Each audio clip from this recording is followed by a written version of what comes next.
Bien. Bien, entonces pues ya de haber pedido la dirección del Señor, bienvenida hermana Clarisa, Dios les bendiga, hermana Alejandra, Dios les bendiga también a cada una de ustedes.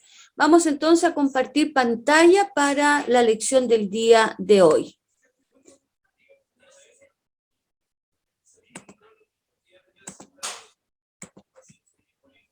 Hola pastora, buenas noches a todos mis Buenas hermanos. noches. A ver si Hola.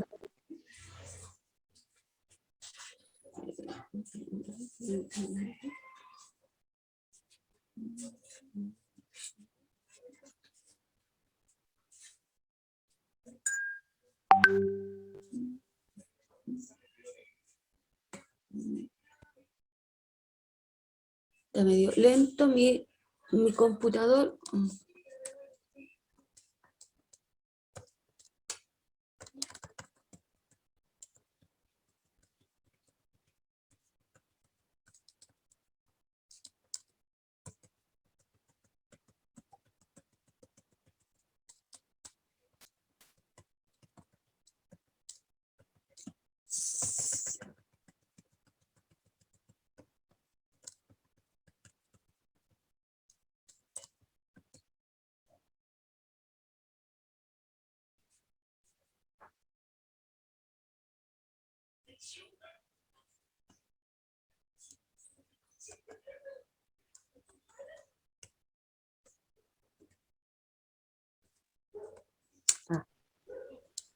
Ya. Hoy día corresponde la última lección sirviendo a Cristo en la iglesia. ¿Lo ven bien, hermanos? ¿Aló? Sí, pastora. ¿Sí? Ya, gracias. Sí. Bien.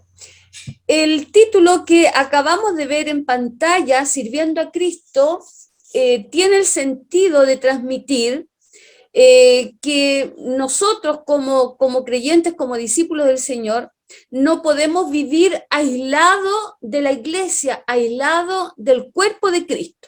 Es lo mismo que si dijéramos que alguien es teólogo y no está en conexión o no está en contacto permanente con el cuerpo de Cristo, que es la iglesia. El Espíritu Santo, lo sabemos que es el Espíritu que obra, ¿cierto?, en cada persona en forma particular. Pero este Espíritu que obra en cada creyente, en cada discípulo, es la fuente, digamos, es lo esencial, es lo medular en la vida de la iglesia. Porque recordemos que el Espíritu es el que obra, ¿no? Cuando en el Antiguo Testamento el Señor hablaba, Dios hablaba como creador, era el Espíritu el que llevaba a cabo la obra, ¿no? Por eso es tan importante el Espíritu Santo de Dios en la iglesia.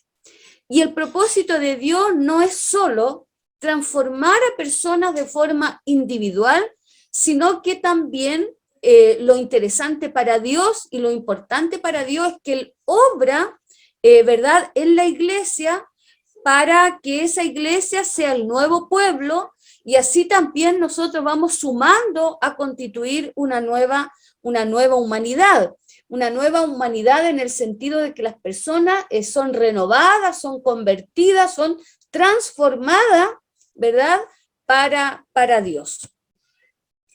Entonces, todo esto surge, es decir, el origen, la naturaleza de la iglesia está centrada en 1 Corintios 12, específicamente desde el 1 en adelante, casi todo el capítulo 12, ¿no? Ahí habla todo en el sentido de la imagen que el Señor ocupa para la iglesia, así como la imagen que Pablo tiene de la iglesia como cuerpo de Cristo, hace hincapié en que la iglesia no es uno, es un colectivo, ¿no? Es un grupo humano en el cual Cristo habita en cada uno de ellos.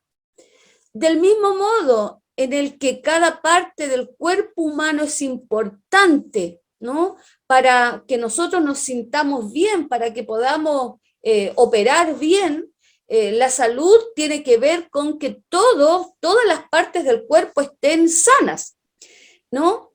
Y por eso hay buena salud. Lo mismo es para cada miembro de la iglesia, ¿no? Y en este sentido también se toma que el cuerpo de Cristo está directamente relacionado con los dones que el Señor entrega para que este cuerpo, que es un colectivo humano, se edifique en Cristo. Por lo tanto, entonces así iniciaremos este proceso de comprender, ¿no? Tanto los dones espirituales, recordemos que ya la clase anterior se vio digamos, muy amplio el término, y también que nosotros ya vamos en tarea de descubrir también cuáles son los dones espirituales que Dios nos ha dado a cada uno de nosotros, ¿no? Eso ya también como predicadores y exhortadores ya deberíamos tenerlo como muy bien despejado en cada uno de nosotros. Si recordamos al gran reformista Martín Lutero, él en su exposición, ¿no?, siempre recalcaba que los enemigos del mundo son, digamos, el cuerpo, la carne en sí, y el diablo, Satanás. Por lo tanto, esto a nosotros nos hace recordar constantemente que tenemos un enemigo real a nuestro lado, ¿no?, que es Satanás, y que actúa sin descanso para que nuestras debilidades vayan mermando, ¿verdad? Él vaya aprovechándose de nuestras debilidades para que nosotros también ya no actuemos como hijos de Dios, sino que actuemos verdaderamente como hijos de Él o tajantemente como del mundo, ¿no? Que ya no somos parte de Dios, sino que somos parte del mundo. Por lo tanto, entonces, compartir esta riqueza que el Señor nos entrega a través de la palabra, en el sentido de que nosotros siempre queremos ser discípulos más que integrantes o miembros de una iglesia. Por lo tanto, el discipulado es una riqueza, pero también es un caminar, ¿no? Es un peregrinaje que no lo hacemos solo, lo hacemos acompañado, en este caso, ¿verdad?, con predicadores y exhortadores, pero también el discipulado tiene un inicio y tiene un final. Por lo tanto, ya estamos llegando al final de esta primera etapa en discipulado en la Iglesia San Esteban, pero esto no quiere decir que todo lo que hemos aprendido, todo lo que hemos tratado es darle vuelta a la hoja y allí queda. No, el discipulado es un ente que a mí me edifica, me instruye, me enseña, pero desde ahora ya, para cada uno de los que hemos tomado este discipulado, comienza un nuevo camino, ¿no? Un nuevo caminar, un nuevo reflexionar, un nuevo pensar, un nuevo actuar. Por lo tanto, entonces, este tiempo también nos permite a nosotros que reflexionemos en lo que ha significado estar juntos en este caminar de discipulado, ¿no? Yo no sé si ustedes en este momento ahora ya son iguales o se sienten iguales de cuando comenzamos este curso. ¿Han retrocedido, han avanzado o sienten que están igual, ¿no? Si podemos compartir un poquito experiencia, yo creo que unas 2 experiencias para no alargar tanto la clase, ¿no? Si alguno se atrevería a compartir con nosotros, ¿qué momento usted destacaría de este tramo de discipulado que hemos hecho? ¿Qué ha descubierto espiritualmente usted? O que el discipulado, si es que le ha permitido, ¿no?, lo ha desafiado a tomar decisiones determinantes, o a lo mejor han habido unos momentos que usted no va a olvidar, o también este discipulado le ha servido para que usted también, ¿no?, desde el interior desarrolle y siga desarrollando convicciones firmes, ¿no? O a lo mejor este discipulado le ha permitido también dar un giro importante en su vida. Me gustaría si pudiéramos compartir algunas experiencias, queridos hermanos. Está abierta la posibilidad frente a todas estas preguntas, a lo mejor más de alguna usted le ha llegado en este momento y podría compartir con nosotros.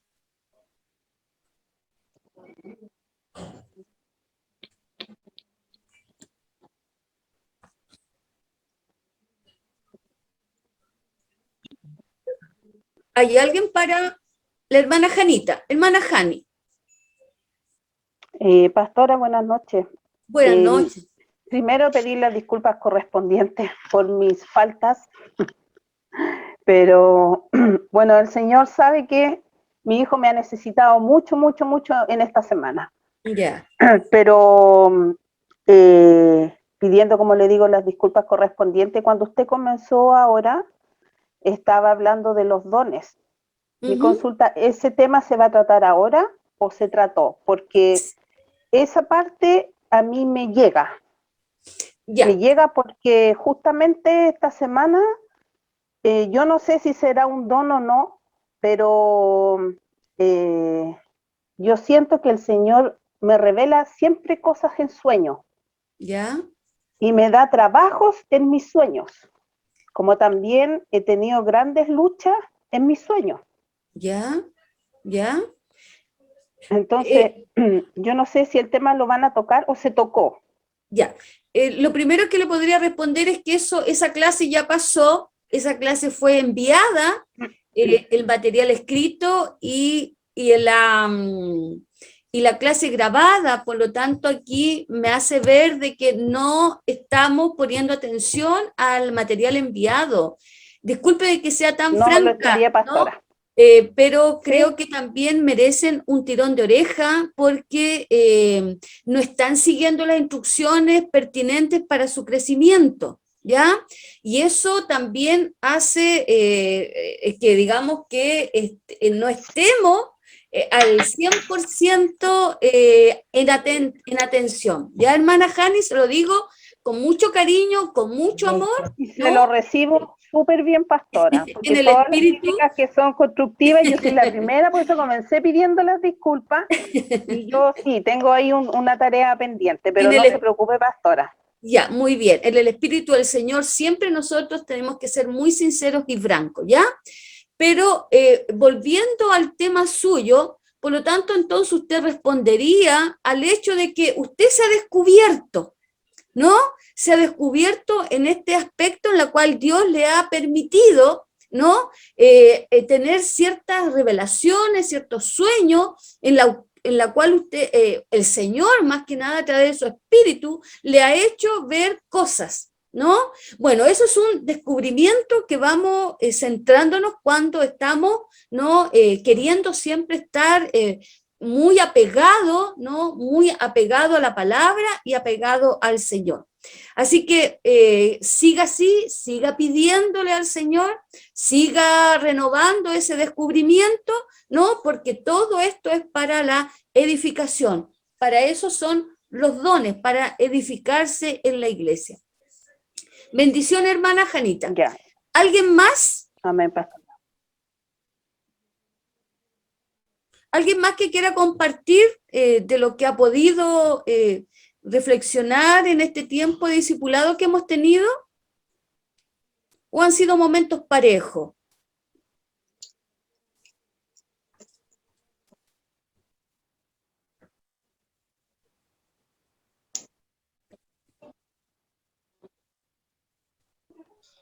Pastora, yo, bueno, en mi opinión, sí, personal. Sí, sí. Yo creo que ha sido como parejo, porque es como un reforzamiento a lo que nosotros hemos aprendido durante tantos años en la iglesia. Ya.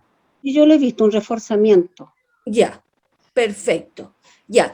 Y en ese perfeccionamiento que dice usted, de alguna manera eso le ha permitido a través de esto, ¿cierto? Que usted ha reafirmado aún más sus convicciones, ¿verdad? Sí. eso es importante también, decir, nos confirma aún más lo que ya sabemos, ¿cierto? Es determinante también para nuestro desarrollo cristiano, ¿no? Bien, frente a esto entonces, le doy gracias al Señor por quienes han compartido esto, y esto también tiene un sentido de que los que estemos aquí, ¿no? Seguirle pidiendo a Dios de que todo este proceso de aprendizaje, de reforzamiento, como decía la hermana Mireya, ¿no? Permita que Dios vaya dando a cada uno de ustedes aún mayor visión, ¿no? Y que la convicción también de que el Señor espera de nosotros ser más que miembros de una iglesia, sino que verdaderamente ser discípulos del Señor, ¿no?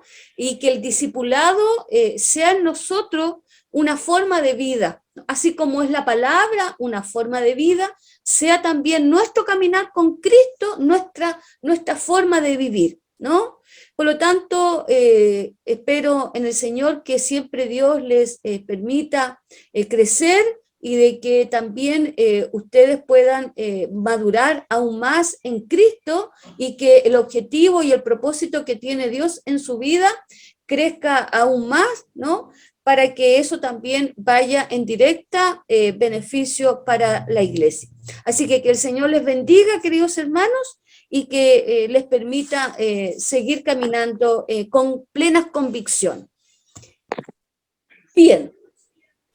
La iglesia, un organismo vivo. Sabemos que Corintios y Pablo tiene este sentido de cuerpo de Cristo, y que es la imagen bíblica más usada para hablar o describir a la iglesia. En el Nuevo Testamento se han encontrado 99 imágenes que expresan varios aspectos. ¡Henry! ¡Tome! Perdón. La hermana Mitzi me parece que tiene encendido su micrófono. Ahí sí. Bien, decía entonces que en el Nuevo Testamento hay 99 imágenes que expresan varios aspectos y perspectivas del lugar que la iglesia ocupa en el plan de Dios, ¿no? Pero la que predomina y la que verdaderamente define quiénes somos es la imagen del cuerpo de Cristo, lo más usado, ¿no? También encontramos aspectos en los cuales se habla de el templo, ¿no? Templo del Espíritu Santo, la iglesia, el templo del Espíritu Santo, sentido de miembro también. Pero lo que más predomina es la imagen del cuerpo de Cristo, y gracias a esa imagen nosotros podemos entender que la iglesia es un organismo vivo.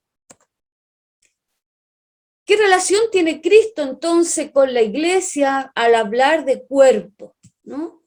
El apóstol Pablo con mucho ingenio escogió la imagen del cuerpo humano para transmitir la armonía con que la iglesia debe funcionar.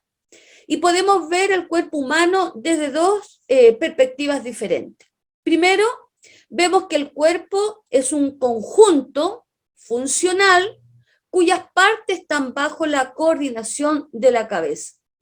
Pero si lo miramos más cerca, veremos que ese conjunto está compuesto de diversas partes, y que todas esas partes tienen una función distinta, única, ¿no? Las manos están hechas para agarrar, los ojos para ver, los pies para avanzar o caminar, y así sucesivamente. El cuerpo es el prototipo de la unidad y la diversidad con la que Pablo toma esta imagen de iglesia, ¿no? Por lo tanto, entonces, Pablo usa esta analogía del cuerpo humano para explicar la relación de Cristo con la iglesia de forma verdaderamente sorprendente, ¿no? Si abrimos nuestras Biblias, o la tenemos allí abierta, ¿no? Y habla generalmente el título lleva como un subtítulo de dones espirituales, pero también estos dones espirituales están íntimamente relacionados con el cuerpo de Cristo. Si vamos al texto de 1 Corintios 12:12, dice así: porque así como el cuerpo es uno y tiene muchos miembros, pero todos los miembros del cuerpo, aunque son muchos, constituyen un solo cuerpo, así también es Cristo. Cuando uno lee este texto, hermano, uno pensaría que si Pablo estaba hablando de un conjunto de este cuerpo como muchos miembros, terminaría este versículo dando, ¿no?, el sentido también de iglesia, ¿no? Aunque son muchos, constituyen un solo cuerpo, así también es Cristo. Y ese así también nosotros lo podríamos tomar como así también es la iglesia, ¿cierto? Así lo definiríamos nosotros, ¿no?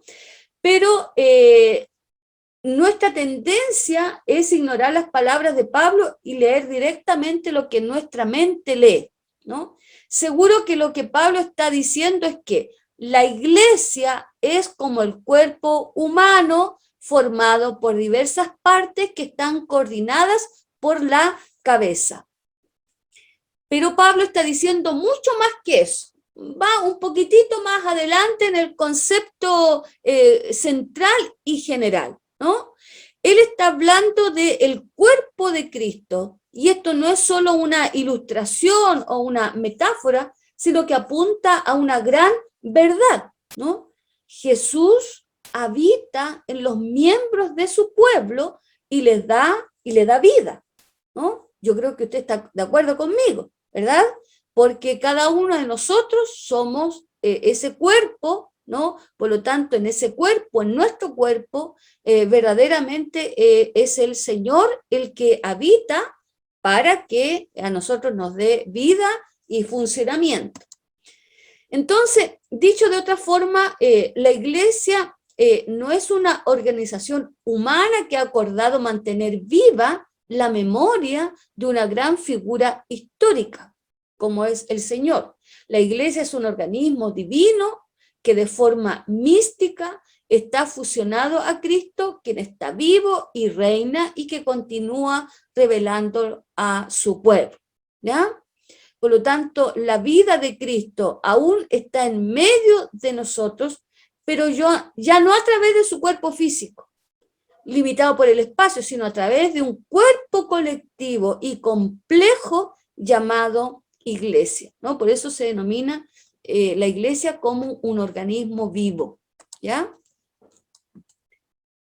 Pablo entendía la iglesia como un organismo desde que tuvo su primer encuentro con Cristo. Recordemos el episodio allí de Pablo, ¿no?, que sale en Hechos 9, del 4 al 6, en la cual Saulo, ¿cierto?, que todos sabemos la historia, era un fanático protector de la ley hebrea. Él iba de camino a Damasco, y después de recibir la autoridad de arrestar, ¿no?, y perseguir y llevar preso a los cristianos y llevarlos a Jerusalén, ¿no?, allí tuvo un episodio en el cual sus planes que él tenía en mente y por accionar fueron alterados de forma muy, muy dramática y de un tanto muy también histórica, que queda para toda la vida, digamos, del que lee la historia de Pablo, ¿no? Recordemos que él en el cielo apareció una luz, ¿cierto?, que le habla, lo deja ciego, y en ese momento que él queda ciego, él cae a tierra, y cuando cae, él escucha una voz desde lo alto, ¿no?, que le decía: Saulo, Saulo, ¿por qué me persigue? A lo que Saulo respondió: ¿quién eres, Señor? Y esta voz, no tan divina, celestial, le dijo: yo soy Jesús a quien tú persigues, ¿no? Pero Pablo no estaba persiguiendo específicamente a cada uno de los que integraban, ¿no? El cristianismo. Entonces, si Pablo no estaba persiguiendo a Jesús, tan solo estaba persiguiendo a aquellos que decían ser sus discípulos, ¿cierto? Así era como lo dice, como lo comprendemos nosotros, ¿no? Entonces, el incidente tiene relación entre Jesús y los discípulos, los que le siguen. ¿Por qué? Porque Jesús vive, no solamente vivió en aquellos que le acompañaron en los primeros siglos, ¿no? Sino que también sigue vivo en nosotros. Entonces, si el concepto y la relación estaba en que si Saulo tocaba a uno de aquellos discípulos, también estaba tocando al Señor porque el Señor vivía en ellos, ¿no? Entonces, en ese sentido, nosotros, los que creemos en Cristo Jesús, somos un pueblo en la cual que el momento que el Señor nos llama, somos apartados para Él, ¿no? Entonces somos apartados por medio de esto, los sacramentos de gracia, ¿no? Que simbolizan que allí está presencialmente y misteriosamente en la presencia de Cristo, a través de los cuales nosotros los que creemos, ¿no? Nos encontramos con Cristo cada vez que lo recibimos, estamos en contacto con estos medios de gracia. Entonces, podemos aquí entonces resumir esta relación de Cristo con la Iglesia, en la cual también hay un pensamiento que dice que el cristianismo es una fe única, porque se entiende a sí mismo como una comunidad que continúa existiendo a través del Cristo vivo. Su singularidad está en su particular relación con su fundador. La única base de la realidad presente de la Iglesia sigue siendo la presencia del Señor resucitado. Jesús no es solo alguien que fundó una comunidad y luego la abandonó, sino que es alguien que está presente para la comunidad ahora y en todos los periodos de la historia como la esencia vital de la Iglesia. ¿Ya? ¿Alguna consulta, alguna idea, alguna observación a esto, hermanos?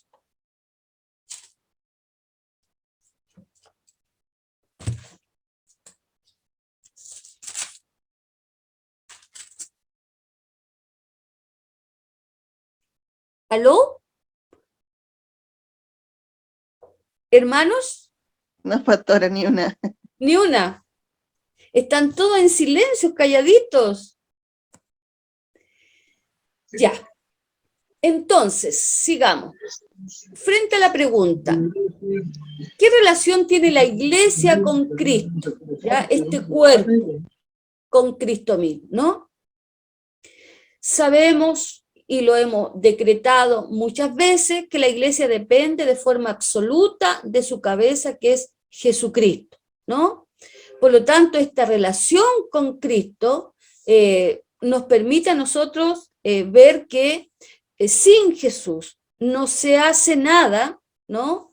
Y la Iglesia no hace nada sin contar con Cristo. La Iglesia no puede hacer nada separada de Cristo. Es decir, nosotros también, y en eso tenemos que siempre también destacar, porque no todas las iglesias son cristocéntricas. Nosotros como metodistas sí somos cristocéntricas, ¿no? Porque la cabeza de nuestra iglesia es Jesucristo, ¿no? Por lo tanto, la naturaleza de la relación de la iglesia con Cristo queda implícita, ¿no? En lo que dice allí en Efesios 1:22, para la iglesia, lo que la cabeza sobre todas las cosas. A ver, vamos a... Parece que la... A ver, voy a retroceder un poquitito. Efesios 1:22.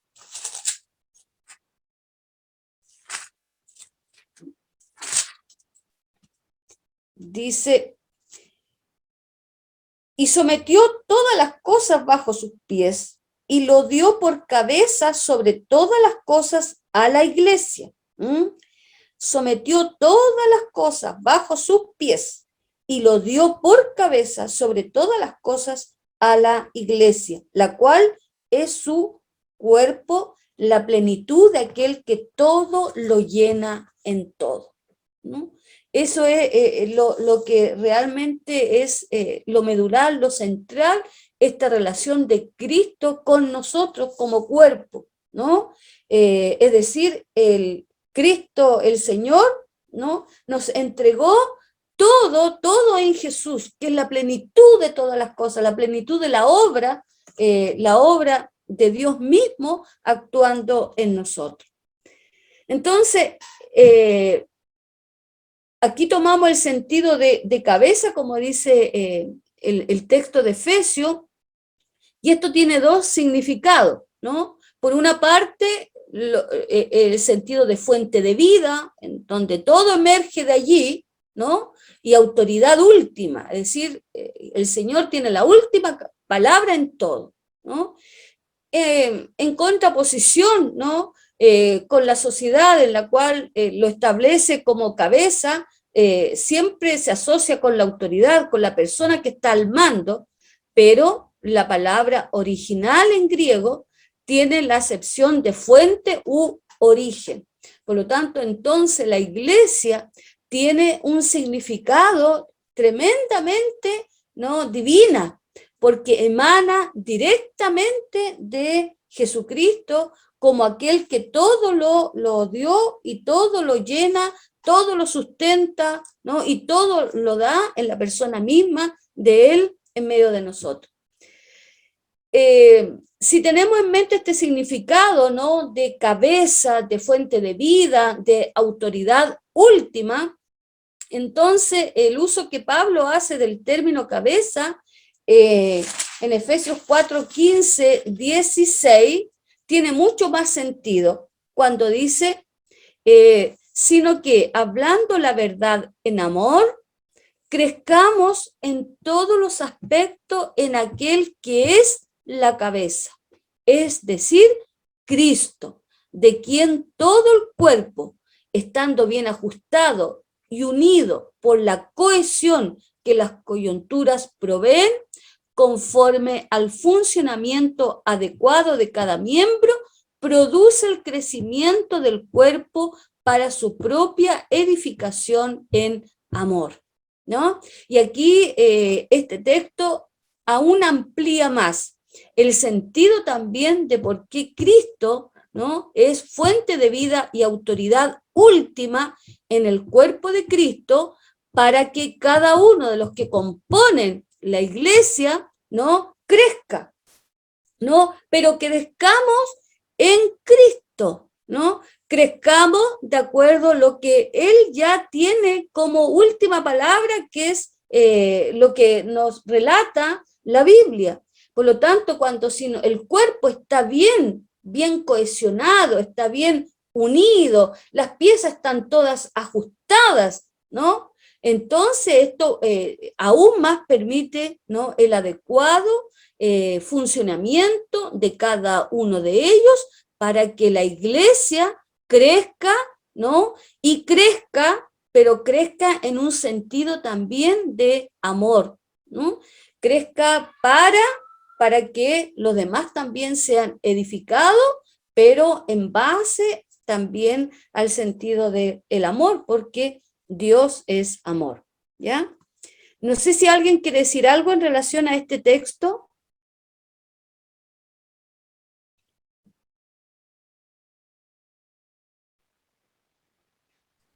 Bien.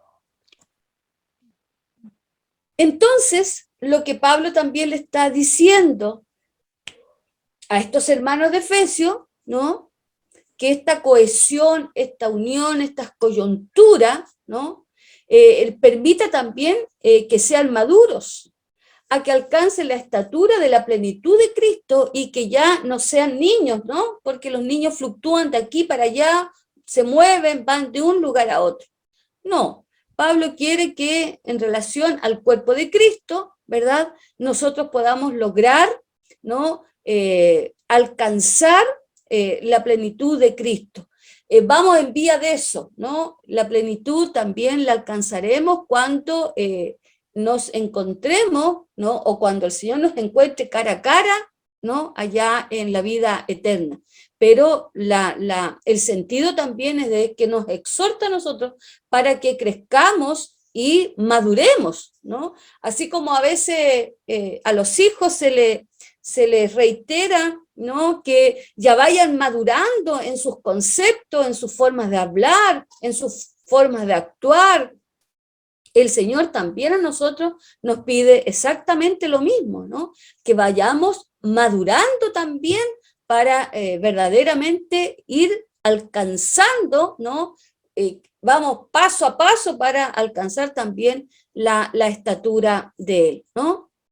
Entonces Pablo le recuerda a los efesios que la única forma de llegar a ser maduro espiritualmente es reconocer que dependen de la vida que Jesús les da y que su objetivo es llegar a ser como Él, ¿no?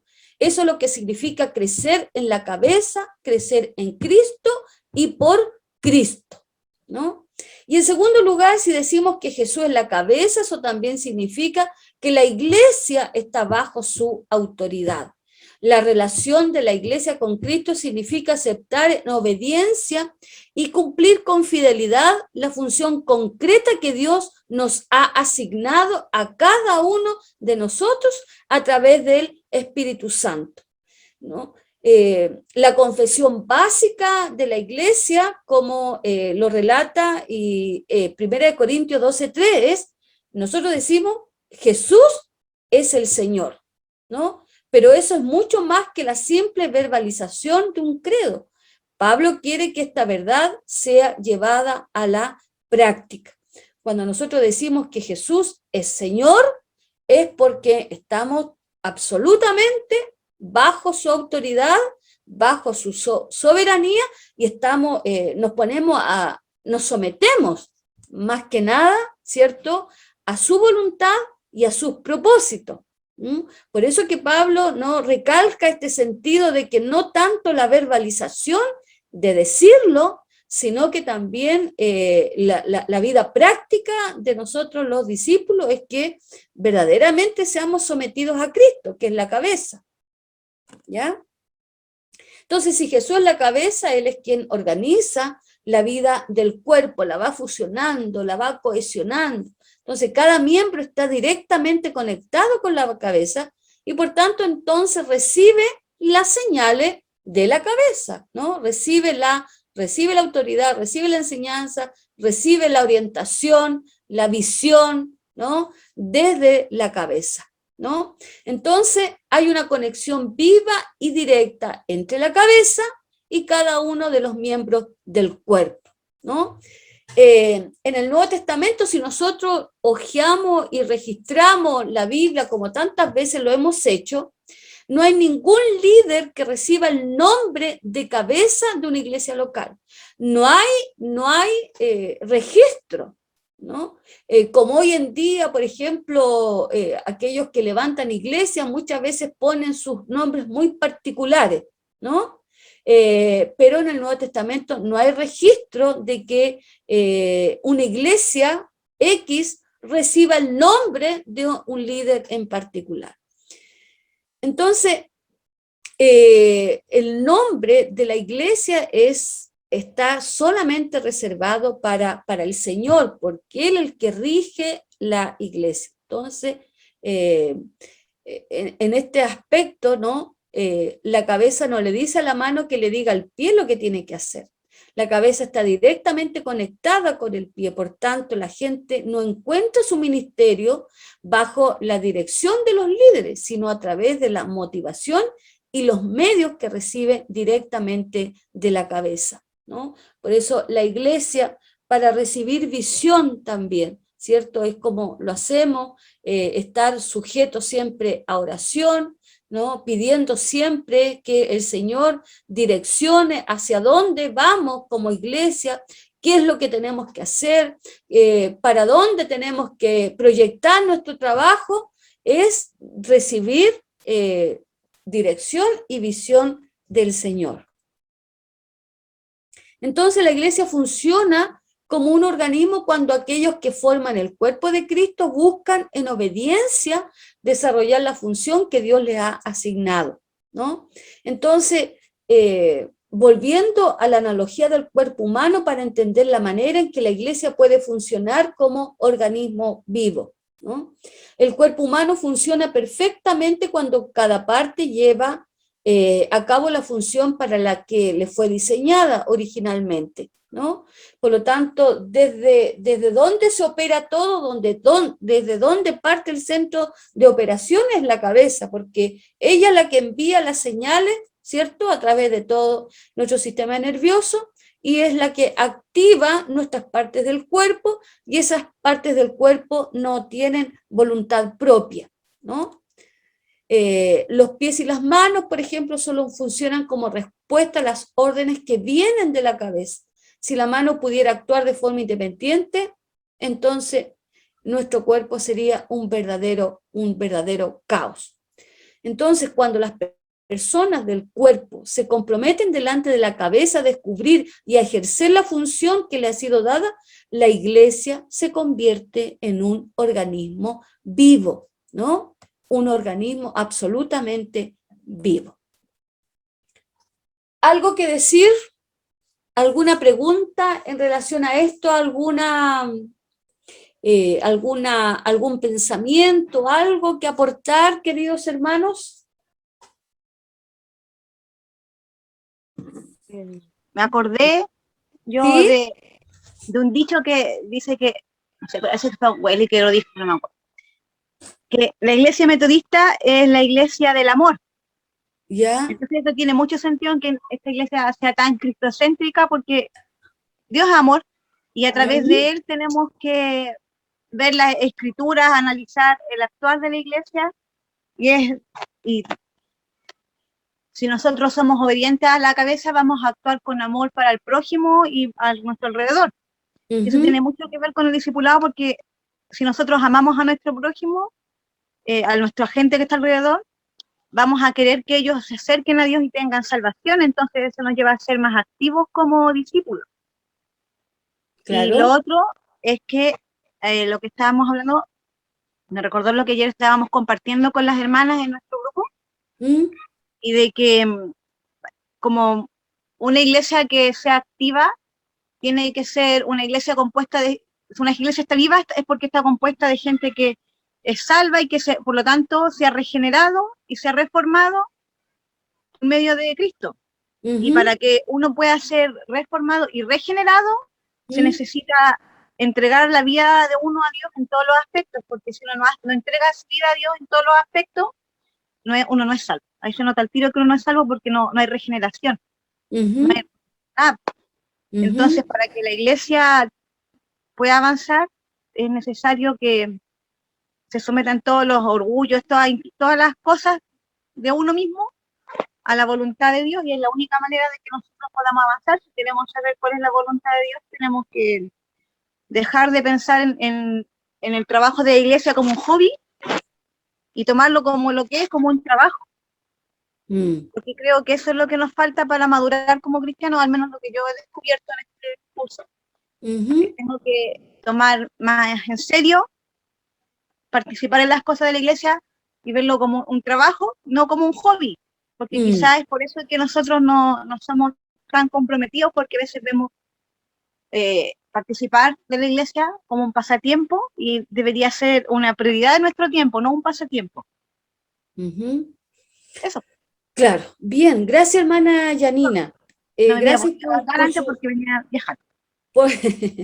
Muchas gracias por su aporte, ¿no? Claro, y eso a lo mejor también nos hace ver a nosotros de que también por qué nosotros no crecemos a veces, ¿no? ¿Por qué no crecemos como iglesia? Porque muchas veces no estamos dispuestos a someternos a la cabeza, ¿no? Nos cuesta.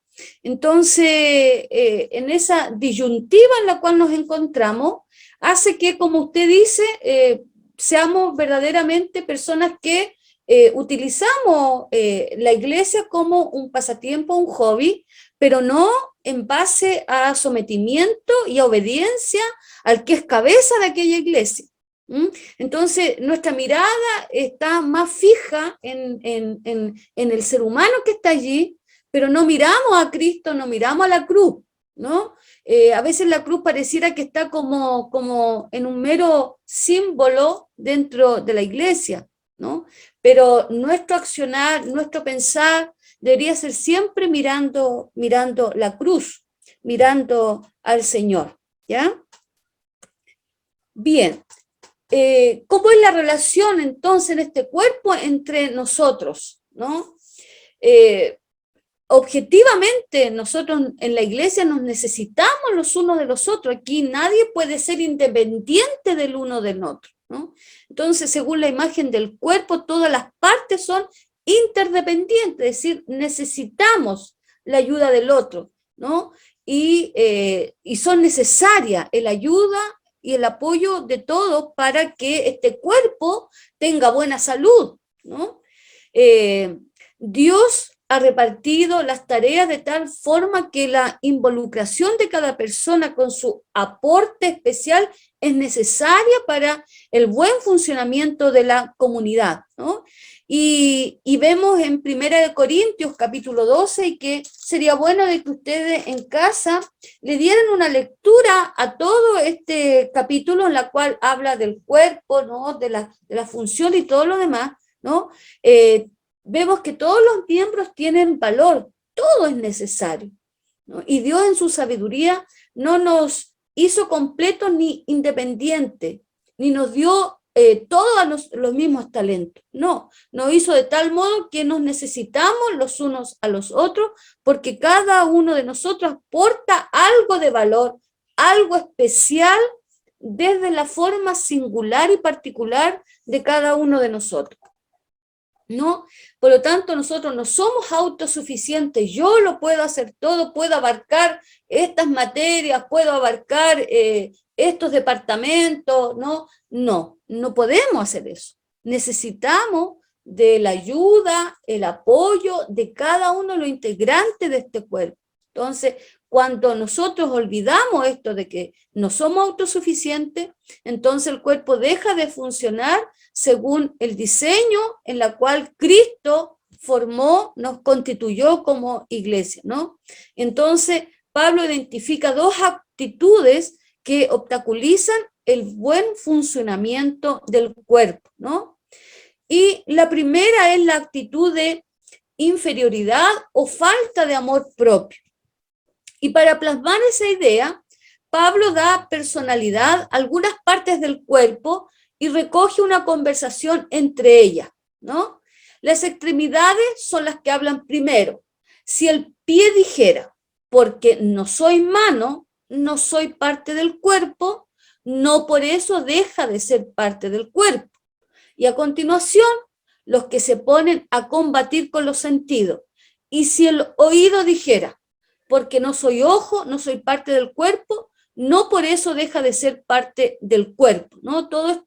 Esto está en 1 Corintios 12.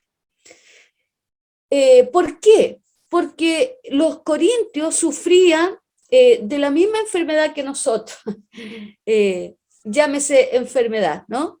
Daban más importancia a unos dones que a otros, ¿no? La iglesia de hoy, podríamos decir, no todas, pero muchas de ellas podríamos considerar que están bajo esta lupa, ¿no? De esta fragilidad, ¿no? Que produce la enfermedad. En parte porque ha dado tanto valor a la predicación que creemos que muchas veces, y hay muchos hermanos que también tienen esa postura, que piensan ellos que no hay otro don que esté a su nivel, ¿no? Bueno, y Lutero tenía un pensamiento en relación a la importancia del predicador dentro del cuerpo de Cristo.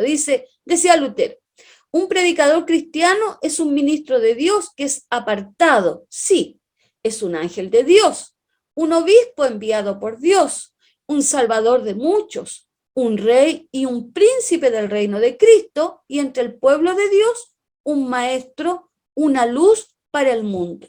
No hay nada más precioso y más noble sobre la tierra y en esta vida que un predicador fiel y verdadero. pero aquí estaba digamos, lo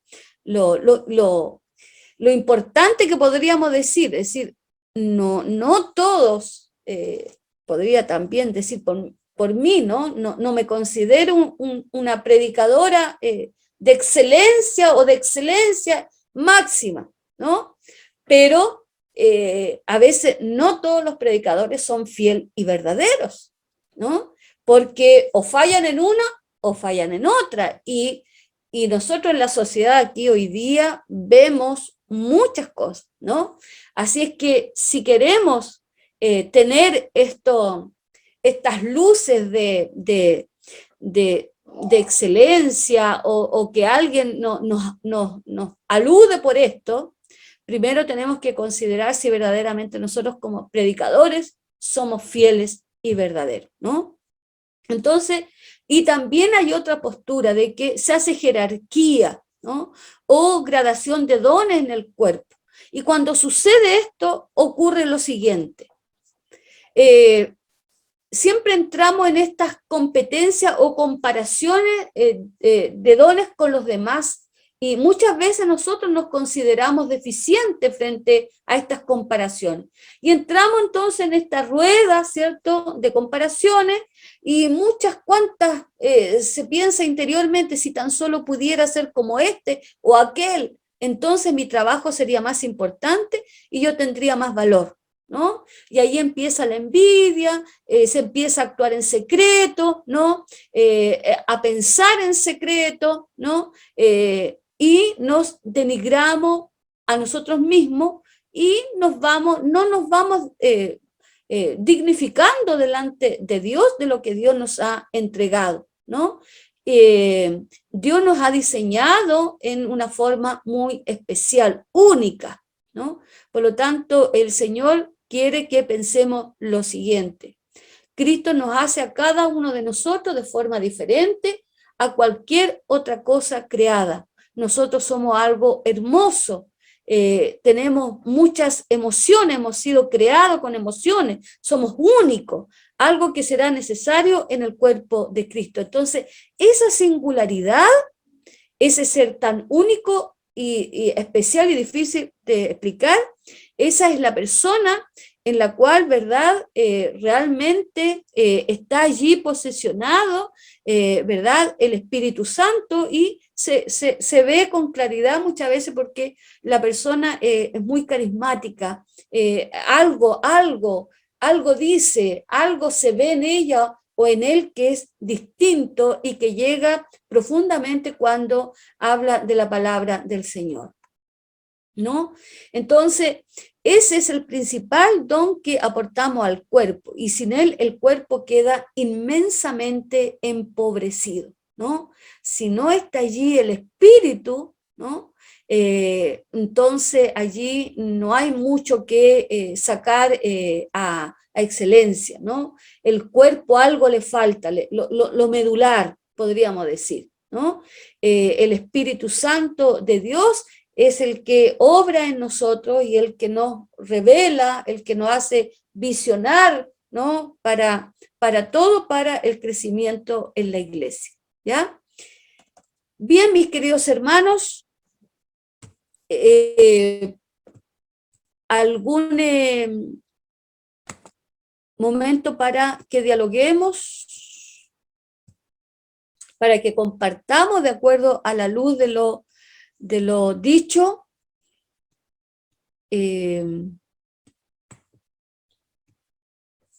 Está la posibilidad.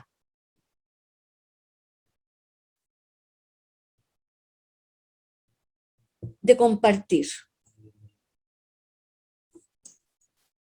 ¿Pastora? Sí, hermano Luis.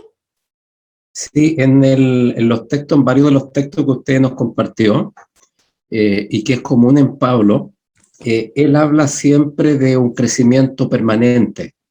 Él hablaba acá de madurez, y cuando uno habla de madurez es porque había un estado previo de inmadurez, ¿ya? Y uno le puede poner gradualidades, ¿ya? Un poquito más maduro, un poquito menos maduro, etc. Y él también ocupa muchas veces el ejemplo de una carrera.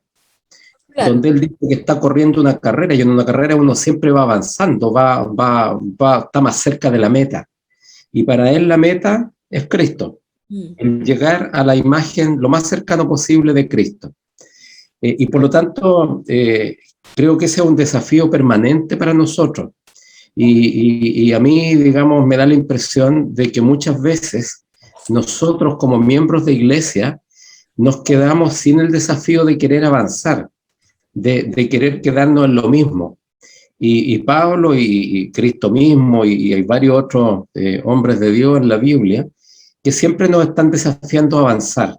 Y por lo tanto nosotros, y aquí toco el segundo tema, el desafío no es compararnos con otros, si soy mejor o peor que otros, sino conmigo mismo. ¿Y con qué nos podemos comparar? Es con Cristo, porque es la imagen a la cual seguimos. Por lo tanto, ahí hay un desafío preguntarnos nosotros, o sea, ¿cómo estoy hoy día espiritualmente respecto a cómo estaba un año atrás? ¿O cómo estaba un mes atrás? ¿Estoy igual? ¿Estoy peor? ¿He mejorado algo? Y uno de los textos, la hermana Janina tocaba uno de los textos, pero uno de los textos de ayer de Timoteo también era claro en eso. El de Timoteo, el segundo, el de 4:16. 4:16. Justamente, y decía, ten cuidado de ti mismo. No ten cuidado de los otros. O sea, nosotros sabemos que hay mucha gente en el mundo que nos quiere dañar, ¿ya? O que hace daño y que por distintos motivos. Pero Pablo dice, ten cuidado de ti mismo. O sea, nosotros mismos tenemos que mirarnos diariamente en el espejo espiritual y ver cómo estamos espiritualmente, cómo estamos en nuestros pensamientos, en nuestras emociones, en nuestro físico también. Y por lo tanto, dice, ten cuidado de ti mismo, decía el texto, y también de la doctrina. Y yo lo relacionaba ayer porque nosotros en este curso discipulado partimos las 2 primeras clases hablando de la salvación. Y Pablo también coloca el ejemplo en más de una oportunidad, dice, ocupaos de vuestra salvación. Ese ocupaos significa que no podemos quedarnos así cruzados de brazos ni esperando que venga un angelito, sino que algo tenemos que hacer. Y el secreto, ayer lo creo que era claro el texto de Timoteo, porque le decía, ten cuidado de ti mismo y de la doctrina. Y decía, persiste en ello, porque si lo haces, obtendrás, te salvarás a ti mismo, ¿ya? Y también a los que te oyeren, Por lo tanto, si queremos ser salvos, y esto no significa que voy a dar 2 o 3 pasos y me gane la salvación. Lo que ocurre es que en ese trabajo el Señor nos está mirando. Entonces su justicia divina nos va a premiar o va a premiar a aquellos que Dios los ve trabajando por su salvación. Por lo tanto, el desafío, yo creo, una de las cosas importantes de un curso discipulado es poder tener conciencia de que cada día tenemos que ser mejores que ayer. No mejores que el de al lado, mejores contra mí mismo. ¿Y cuánto me he acercado a parecerme un poquito que sea Jesús? Si nos decimos cristianos, ¿verdad? Yo coloco el ejemplo, si nos decimos colocolinos, andaremos con la camiseta blanca, andaremos con cierto grito, ¿verdad? Y nos van a identificar. Por lo tanto, si queremos ser cristianos o nos decimos cristianos, en algo deberíamos parecernos a Cristo mismo. Eso va. Bien, muy bien, gracias, hermano Luis. ¿Alguien más que quisiera aportar a este sentido de cuerpo de Cristo, de cómo el Señor, como dice nuestro hermano, nos desafía, ¿no? Y nos plantea también el sentido de iglesia, ¿no? De los que estamos adentro de la iglesia?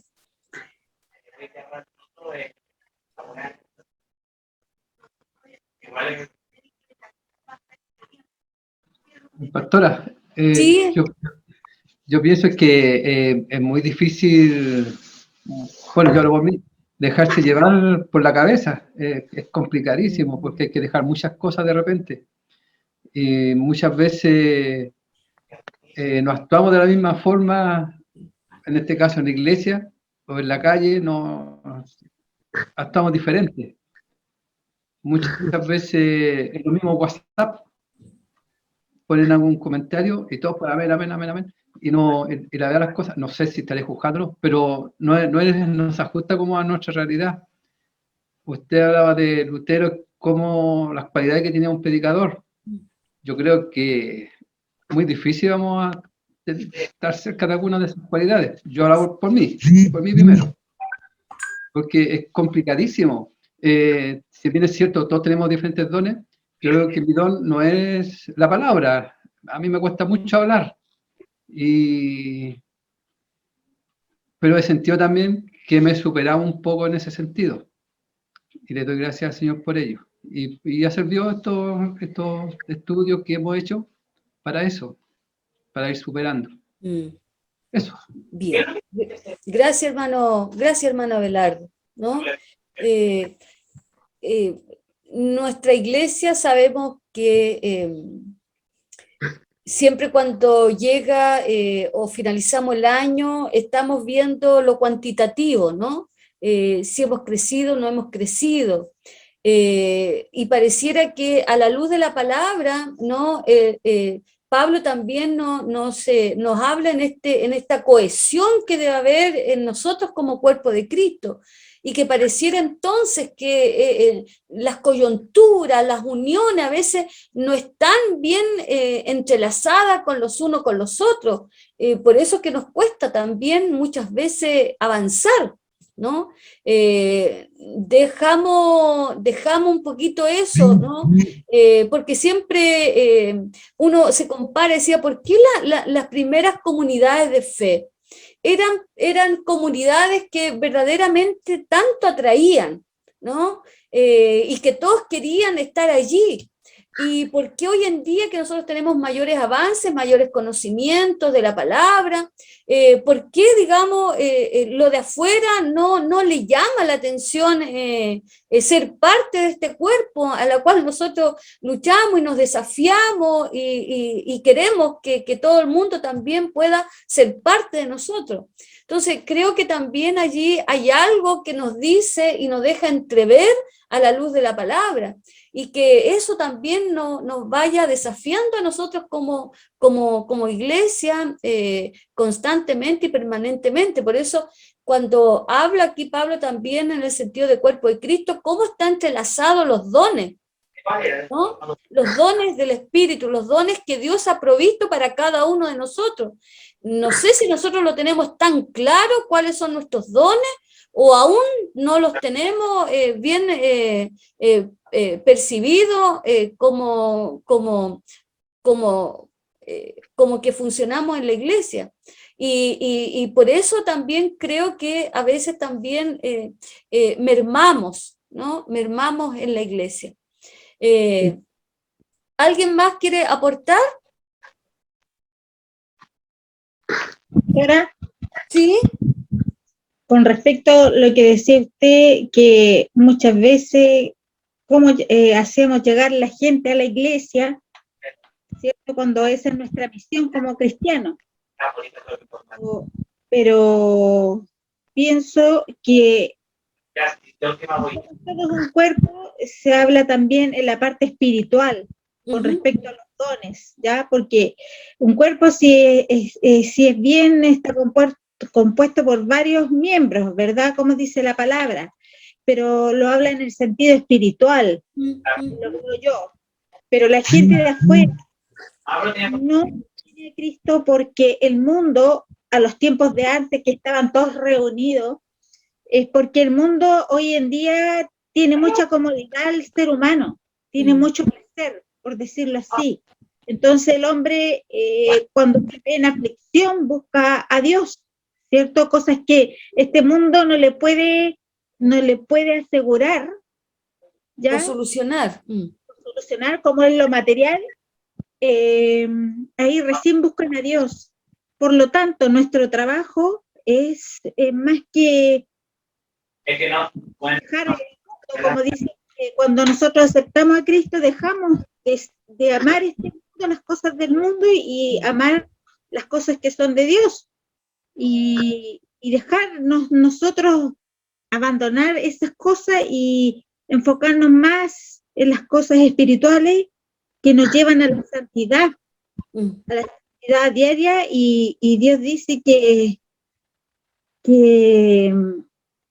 cuando Él venga, ¿cierto? Nosotros vamos a recibir un cuerpo incorruptible, corruptible, ¿sí? Tanto, yo pienso que ahí, yo me cuento porque yo quiero, vamos a ser íntegros en todo sentido, y tanto espiritual como físicamente, y pienso yo que, como se dice, la lucha no es contra sangre ni carne, sino contra otras cosas que no se ven, y que ahí tenemos que estar nosotros, pedirle al Señor que nos dé entendimiento para comprender por lo que estamos luchando en la vida, con qué cosas estamos lidiando cada día, y que a veces esas mismas cosas a nosotros nos hacen decaer y quedarnos atrás, por decirlo así, tanto como les decía, el placer de las cosas materiales, las preocupaciones por otras cosas que no tienen sentido, los afanes de la vida, y que no tienen sentido más que las cosas de Dios. Entonces, eso es lo que cuesta un poco, pienso yo, rescatar y ponerle énfasis a nuestra vida. Nuestra vida es pasajera, y dice el Señor que nos debemos acostumbrarnos a las cosas del mundo. Todo queda aquí, sino hay que hacer tesoros allá arriba, en los cielos, donde allá ni el hollín ni la polilla lo va a perder. ¿Qué debemos hacer tesoro aquí? En la parte espiritual, no sé, el amor entre hermanos, que yo creo que eso es lo principal. Y justamente anterior, disculpe que me alargue, pero yo venía pensando con respecto, y le conversaba a una compañera, las cosas grandes que se hacían en nuestra iglesia años atrás, como los comedores de invierno, ¿verdad? En la cual yo me recuerdo que se trabajaba mucho en armonía y en unión, y existía un amor tan sincero entre los hermanos que Dios proveía, o sea, se armaban minutas por fe. Entonces, todo eso, al ver nosotros la mano de Dios ahí entre nosotros, como que eso, no sé cómo explicar, nos daba más aliento para seguir trabajando al Señor. Y a lo mejor eso nos falta, la unión, el amor entre nosotros, ya dejar todas las cosas esas que quizás nos separan y darle importancia a lo que es del Señor. Amén. Tiene que ver esto también como usted lo relaciona a eso, ¿no? Que en la medida que la iglesia también manifiesta aún más estos dones, que no son dones que están escritos por estar escritos. Uno piensa a veces, bueno, es que eso sucedía atrás, ¿no? Eso está relatado atrás, pero dice la palabra que el Señor es el mismo en todo tiempo, ayer, hoy y será por siempre. Por lo tanto, estas manifestaciones también que siento yo que la iglesia, nosotros como iglesia, una iglesia que nació bajo, digamos, la manifestación del Espíritu. Nuestra iglesia no nace por una cuestión humana, de criterio, de visiones humanas. No, nace con una visión espiritual, es decir, es Dios mismo el que proveyó todo esto. Entonces, siento que en la merma de nuestros dones, siento también que mermamos la soberanía de Dios en la iglesia, ¿no? Porque en la medida que los dones se manifiestan en nuestra iglesia, nosotros estamos exaltando al Señor como Señor de la iglesia, ¿no? Como usted muy bien lo decía, ¿no? Todo pareciera que lo hacíamos con amor, todo se exaltaba el nombre del Señor allí, la comunidad veía, ¿no? Entonces siento que a lo mejor nos falta un poco más hincar el pie en eso, ¿no? Es mi pensamiento, es mi forma, es lo que siento en este aspecto, ¿no? Y creo que Dios también nos está desafiando en este tiempo, ¿no? El Señor nos está desafiando en la iglesia, a la iglesia de San Esteban, ¿no? todos estos dones que hemos aprendido, los dones motivacionales, ¿cierto? Los dones de liderazgo, ¿no? Los dones de manifestación. Y como decía la clase cuando se hizo, ¿no? Bueno, ¿tienes tú? ¿No lo tienes? Bueno, pidámoselo al Señor, ¿no? ¿Para qué? Para que ensalzar aún más el nombre del Señor, que eso es lo que pienso yo que todos queremos en la iglesia, ¿no?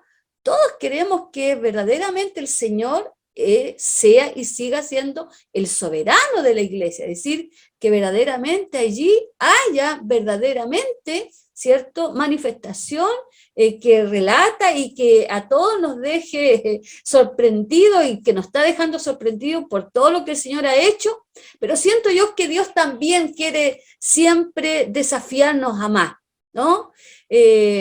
Así que, bueno, es lo que Dios nos ha entregado y creo que cada uno de nosotros aquí también en lo íntimo de nuestra mente, en nuestro corazón, dialoguemos con el Señor, reflexionemos, ¿no? Dialoguemos en torno a lo que hemos aprendido en todo este caminar, ¿no? En todo este recorrido que hemos hecho con ustedes, con todo este grupo, ¿no? Para edificación de la iglesia, ¿no? Para que aún más continuemos liderando aún más este cuerpo que es del Señor. Si no hay más, si no hay preguntas, si no hay observaciones, si no hay comentarios, hermano, no sé si hay alguien más quiere opinar, decir algo. Pastora. Sí. Lo que hablaba la hermana Anita de la unión que había cuando se hacían los comedores de invierno, todo. Lo que había, más que había, era mucho amor y humildad para cuando se equivocaban, reconocerlo y pedir perdón. Y eso es lo que nos falta, porque nos equivocamos y no como voy a pedir perdón si soy yo. Po. Tienen que entender nomás, yo soy así, ¿para qué más? Me tienen que entender nomás. Entonces, lamentablemente, para trabajar unidos, hay que tener la humildad de decir, ¿saben qué? Metí la pata hasta el fondo, perdónenme y ayúdenme a cambiarlo. Pero y a la otra persona que sufrió la ofensa, también la humildad de decir, ¿sabes qué? Está bien, nos equivocamos. Vamos, cambiemos el tema y vamos para adelante. Tratemos de mejorar esa situación. Eso es lo que nos está faltando. Porque no sacamos nada con hablar de todos los dones que Dios nos da, si primero no usamos ese básico, que es la humildad, para estar como hermanos, unidos, como dice la canción, unidos, realmente unidos. Antes se encontraba esa humildad. Al Jorge Pérez, yo lo quiero mucho, igual que la Mireya, y ellos muchas veces trabajaron y tuvieron el roce entre ellos, y como matrimonio se tenían que, bueno, ya, yo lo vi, yo lo quiero mucho, pero por lo mismo les digo, la iglesia es eso, es un matrimonio, que se nos olvida que las otras partes también son igual que nosotros, pero tenemos que tener la humildad, y se nos ha olvidado. Parece que al ir avanzando en la vida, nos ponemos viejos, nos ponemos tosudos, nos ponemos más engreídos, no sé cómo es la palabra. Yo pienso que por ahí va un poquito, no sé si estoy equivocada en ese sentido, ¿ya? Pero muchas veces nos está faltando eso. La humildad de decir, ¿saben qué? Metí la pata, yo la miré, yo la he escuchado cuando ha pedido disculpas al Jorge, a casi todo. Pero cuando nos piden disculpas, tenemos que tener la humildad de decir, ¿saben qué? Yo también la embarré, y ponernos en la buena de verdad. No decir, ya, yo lo escuché, ya, sí, no se preocupe. Esa es la diferencia. Porque con amor avanzan las cosas. Esa sería mi opinión, no sé. Puede que esté muy equivocada, pero a la hermana Lidia me enseñó eso a mí. ¿Ya? Y me enseñó muy bien. Ella una vez, ya, y no digo, hombre, gloria a Dios. Ella una vez me ofendió muy fuerte, y después cuando me volvió a ver, había pasado mucho tiempo, y me buscó, y me dijo, yo te ofendí, perdóname, y yo me puse a llorar con ella, porque yo ni siquiera me había acordado de eso. Entonces, esa humildad, esa mansedumbre de los grandes, de las personas que nos enseñaron, se nos olvida a veces. Entonces eso yo le doy la honra y gloria a Dios por haberla conocido, y porque me enseñó de una manera distinta la humildad. Eso sería, hermano. Amén, amén, Lo hermana quiero mucho, Ruth. Mireya Jorge, porque también me han extrañado mucho en eso. Amén. Bueno, eso también lleva como finalidad cuando nosotros verdaderamente entendemos que el Señor es soberano sobre nuestra vida, ¿no? Cuando verdaderamente nosotros internalizamos que verdaderamente el Señor es Señor de mi vida, pero Señor también de la iglesia. Entonces también allí, digamos, procedemos y nuestras actitudes son muy distintas a otras actitudes, ¿no? Bien, que el Señor siga como soberano de nosotros. Hermanos, ¿alguna otra intervención? Pareciera que no. Pastora. Sí. Sí, yo, Marisol. Buenas noches a mis hermanos. Quiero pedir disculpas por haber llegado tarde al curso. Lamentablemente no pude hacerlo antes por cosas familiares y que justo llegó mi hijo de Valdivia y llega a tomar 11, pues entonces tuve que quedarme con él y se fue recién cuando yo me conecté, así que pido mil disculpas no haberme pues conectado temprano, a la hora correspondiente. Eso, pastora. Ah, perfecto, ya. Sí.